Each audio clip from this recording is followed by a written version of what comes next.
Hi there, my name is Ron Rogers, and this presentation is titled Indian Airlines Flight 605 Accident. This occurred on February 14th, 1990. Now, this was the second major Airbus accident, and this is part of my criticism of the way Airbus touted, marketing-wise, this airplane as being uncrashable and monkeys could fly it and stuff like that. This is an aircraft you have to respect. It's a complex aircraft.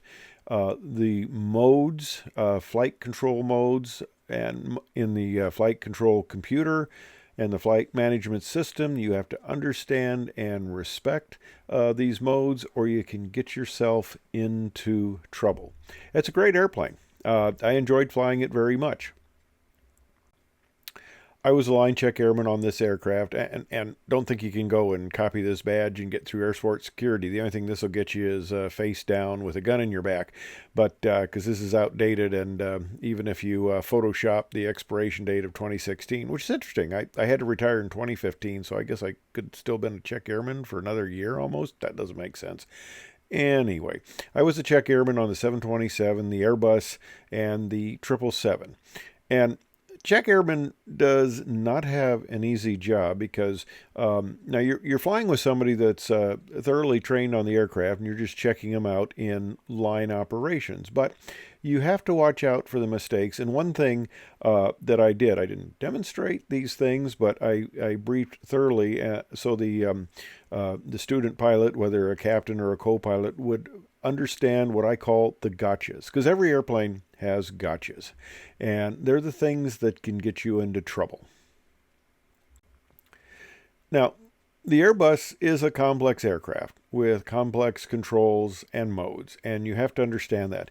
This particular accident involved controlled flight into terrain, and they did not have a ground proximity warning system, which might have given them a little impetus to go around. The crew actually just flew this airplane right into the ground with the training check airman really not getting involved as he should. In fact, the pilot, the captain that was being trained on this approach, since they were slightly steep, wanted to go around, and the training check airman talked him into continuing. Now, normally, their parameters were not that far off, so continuing wasn't a bad idea. But of course, once you get in the accident situation, everybody at accident board says, "Man, if you'd have gone around, you'd have saved it." Which, well, okay, if you come around for a better approach, maybe. But that the way they operated the aircraft was really what got them into trouble. Now, this was a flight from Bombay to Bangalore,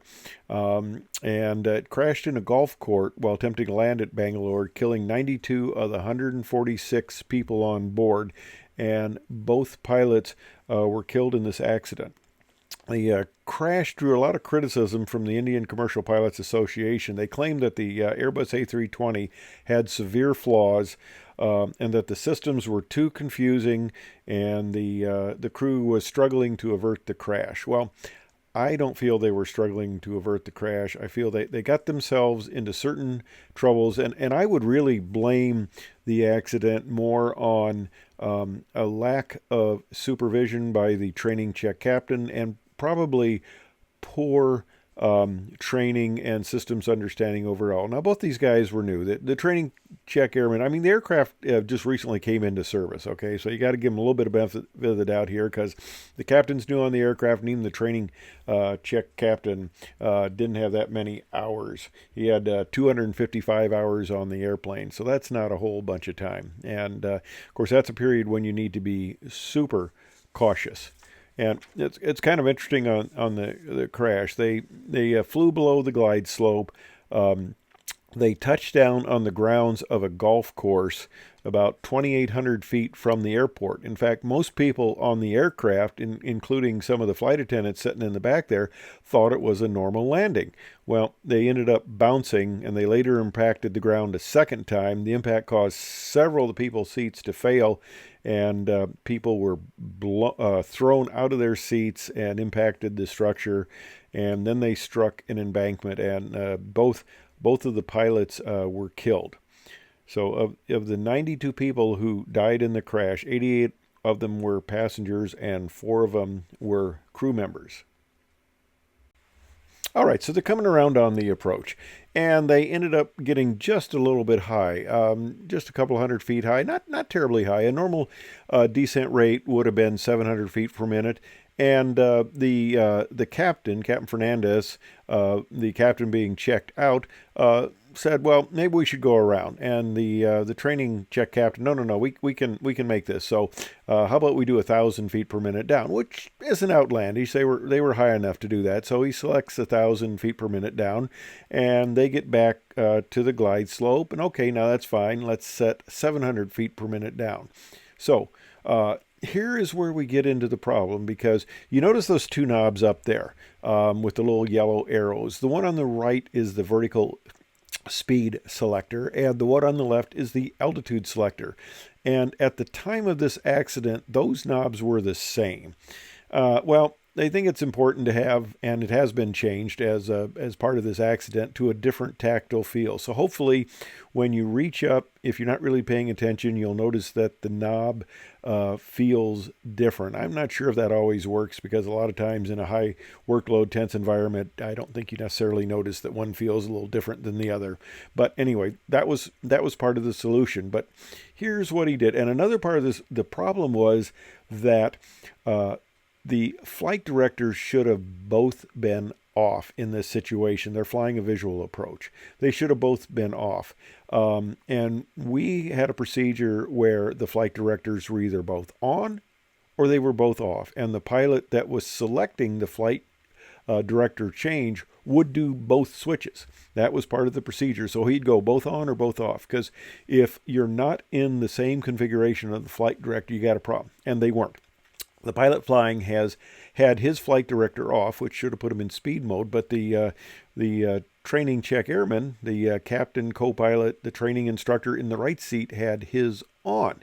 So now he made a mistake when he reached up. Instead of selecting 700 feet per minute down, he selected 700 feet on the altitude. Now, the ground elevation at the Bangalore airport was 2,912 feet. So he selected a altitude way below ground level, and because of his flight director situation, they were in open idle descent, which essentially locks the throttles back at idle. The speed is controlled by you with the stick, not by the auto throttle, so you're not in the mode you think you are, and you're coming down. And they were not realizing this. And this is it's a training error, because they should have been very cognizant of the various modes and the trouble you can get into, and it's a supervisory error on the training check airman that he let this situation occur, and he did not realize what mode they were in. Now, the thing that kind of amazes me is they had a lot of warning. Now, they didn't have a ground proximity warning system. The systems at this time were kind of new, and they weren't getting rapidly installed on all aircraft. Now, that would have given them warning, because if you attempt to land not on the airport, and they were short of the airport, they ended up actually impacting 2,800 feet short of the airport on a golf course. But the ground procs will give you warning there that you're too low. And the other thing, though, they're coming through 400 feet. And, okay, that's fine. The training check captain realizes at this call that they're descending in open descent. And, he points that out, but he doesn't really take too much action. And then they pretty quickly go through 300 feet. And then the training check captain says, "Oh, you want your flight directors off now?" And the Captain Fernandez, who was flying, said that his was off. Well, the training check captain's flight director was not off, and that was putting him into open idle descent. And they continued on down, and why they didn't take remedial action before this point when they were landing well short, it kind of amazes me. But when they passed through 135 feet, the flying captain realized that, hey, this thing was not good, and he shouts out, "Hey, we're going down." Well, instead of shouting out, "Hey, you're going down," you should have gone around. The training check captain then realizes too, and he realizes in the standard captain's or pilot's last phrase that you never want to utter, the most common pilot about to die last phrase, and that is, "Oh, defecation." Well, That's what's on the recorder. Not a good way to go. And they, at that point, selected toga, take off and go around thrust. That's jamming the throttles full forward. Of course, you got spool up time, 5 to 8 seconds, and the engines didn't respond, stuff like this. They were trying to blame it, and the flight controls didn't respond, and all this stuff. No, the airplane flew exactly like it was supposed to fly, and you flew it into the ground. And that was just a very unfortunate thing. And again, I attribute training, supervision of the training check airman, who was still inexperienced, but still. You've got to know your systems. You've got to be well trained. And you can't have overconfidence. Even though Airbus claims you can't have overconfidence in the system expecting to get you out of trouble. And the thing that kind of amazes me is they didn't realize their situation. They didn't correct the situation, and the whole thing went way too far, way too late. And this is part of being a training check captain. You've got to be on top of the situation. You've got to be in control. You can't let the student go too far. And I think actually in this case the student was more on top of realizing they were in a bad situation than the training check airman, who should have intervened much earlier. And this was a totally preventable accident.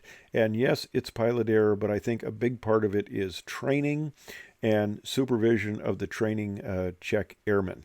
Like I said, I flew this airplane, I instructed on it, I enjoyed the airplane, but you had to know the systems, you had to know the flight control modes, you had to know what you were doing, or you could get yourself into a lot of trouble. Anyway, thanks for watching. I hope you found it informative.